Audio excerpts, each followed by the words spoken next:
Kathryn Chlosta.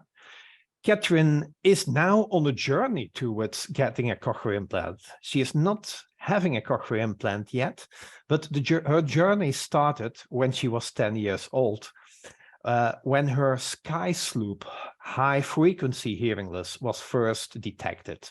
So it means that she has good thresholds in the low frequencies, but a very, let's say, bad threshold in the high frequencies. Now at the moment she's 32. She's currently undergoing evaluation for cochlear implant candidacy. The past year entailed her own extensive research on all the aspects of cochlear implants. She will share her findings and observation with us, and hopes to inspire those who are just embarking on their own cochlear implant journey.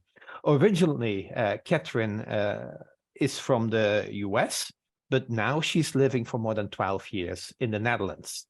So we look forward to your presentation, Kathryn, and I hope that your Wi-Fi is stable enough to give your presentation. Yes, and let me just first verify that everyone can hear me. Yes, perfect. Thank you. Okay, wonderful. Yes, of all days, I've had some power and Wi-Fi issues, but I think they are resolved at this point. But thank you very much, Leo, for the introduction, and thank you, CIICA, for the opportunity to speak tonight. I called my presentation the CI Sleuth, as I have spent a lot of time investigating every aspect of the CI journey. I'm now an officially approved cochlear implant candidate, and so I'm looking forward to sharing my experience in this process. So next slide, please. So what you see here is a recent audiogram of my own, and it's a pretty steep ski slope hearing loss. As Leo mentioned, I was 10 years old when the hearing loss was first detected. And at that time, the high frequencies were already mostly gone, but the mid and low frequencies were still good. So I developed speech normally, mainly because I could still hear the frequencies where most speech happens. But over the years, my hearing has continued to deteriorate, making the ski slope steeper and steeper. I still was able to understand speech very well, though. However, in January of 2022, my speech perception had deteriorated to a point where my medical team felt that a cochlear implant is for very strong consideration. And up until that point, I had perceived the cochlear implant as a last resort when all options failed. So when I first started the CI candidacy journey, I was overwhelmed by the sheer amount of questions that I had about this life-changing decision. And at least at the time, the seemingly lack of resources to turn to. Of course, now being 11 months into the candidacy journey, I see the cochlear implant as a very viable option to support my ability to stay a part of the hearing world. Next slide, please. The candidacy process is different for everyone. So some people go through the process very quickly due to medical necessity. In my case, due to a less urgent need to get the CI immediately, as well as COVID-related waiting list, I had the luxury to investigate every aspect of the CI process, or as I like to say, became a CI sleuth. In the next few minutes, I aim to cover 3 parts of the CI journey: the technical, practical, and emotional aspects of the CI journey. I'm trying to convey the sheer magnitude of questions and decisions that go into the CI process. Not every CI candidate has the time or the resources. So for other CI candidates, I hope that this is at least a quick start guide for their own research. And for professionals who are focused on building person-centered care, I hope that this is how we can, a guideline for how we can better structure the candidacy process and to democratize the CI information. So a cochlear implant is a pretty cool piece of technology, but it's pretty advanced stuff. So I spent a lot of time researching how a cochlear implant works. And this slide summarizes the types of technical related questions. So what is a cochlear implant? How does it compare to a hearing aid? Once I understood how it worked, it was time to find the best surgeon and hospital. And the criteria of what best means is personal, but I consider things like track record, academic publications, peer referrals, and expertise. And expertise is a really important aspect of what I looked at in a surgeon, as I recently found out that my hearing loss was caused by a genetic disorder. Knowing the specific cause of the hearing loss directly influenced the type of surgery that is best for me.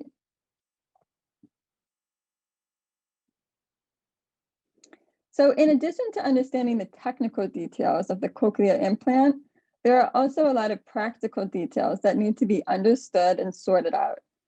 Many of the previous presentations tonight have already touched on a lot of these points, but I'm summarizing it in one slide. Practical topics obviously vary patient by patient, but regardless, it's important for a candidate to understand where and to whom they can direct their questions to. There are many stakeholders, many different stakeholders involved in this process.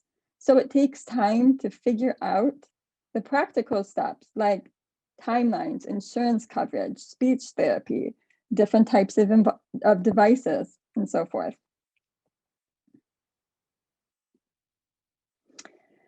And so we come to the last part of this journey, the emotional part, which I think for many of us is probably the most important or the biggest part of this journey. And for me, when I started this journey, I was absolutely devastated. I dealt with hearing loss for a long time, and my biggest fear, the need to get a cochlear implant in the first place, was coming true. 11 months ago, however, I was highly misinformed about this cochlear implant, about a CI in general. My friends, family, and colleagues also knew very little about a cochlear implant. So in general, it was a very emotionally messy time. And on that note, I want to be clear that a large part of the CI journey is emotional. I was mourning the loss of my hearing, the loss of my ability to understand speech like I used to. And in general, the loss of life as I knew it. And this is normal, but I think what we're all trying to do is to normalize this process so it's not as scary for other candidates. I haven't even gotten the CI yet, as Leah mentioned. I am an approved candidate. But for me, and also like Carol mentioned earlier, it's been imperative to build a support network from other CI users. And as Stuart mentioned, having resources like a confidence coach or other professionals around you. And of course, networks like CIICA. Preparing a plan for my post-care journey has also been helpful in preparing for the journey ahead of life with a CI. And so on that note, that's my last slide, and I think last slide of the night. It's the journey ahead, and it's a journey that I've really only started.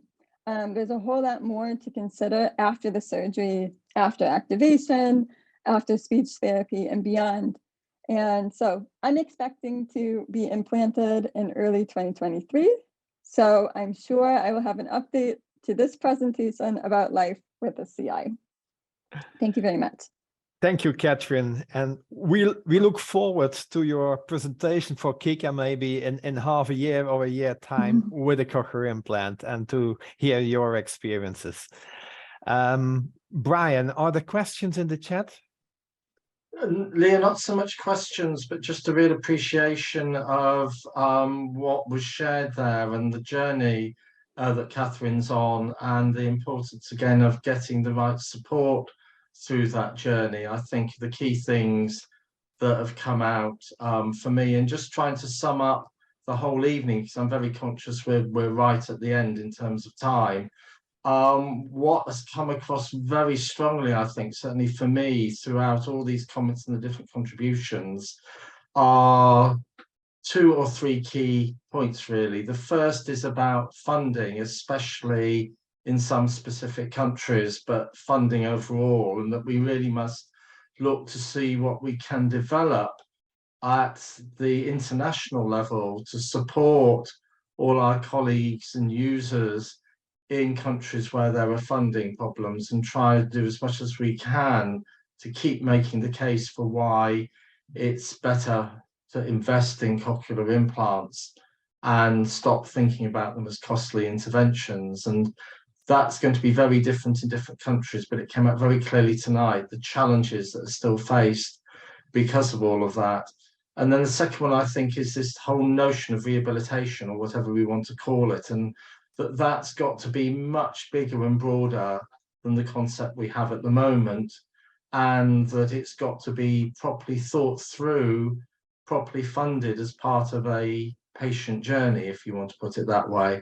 But I think we've had a lot that keys into another key argument that CIICA is looking at the moment, which is about health literacy and patient literacy.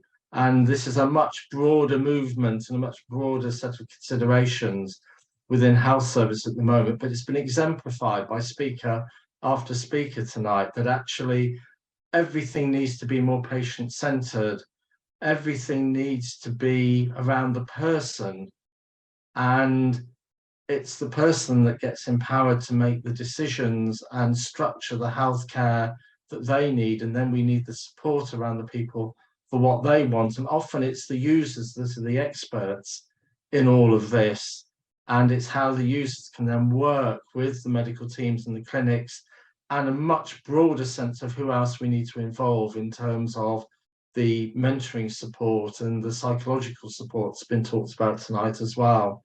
And it's been such a rich conversation, it's almost impossible to sum up, but that's my attempt. Thank you, Brian, for this very nice conclusion of this excellent CIICA live session.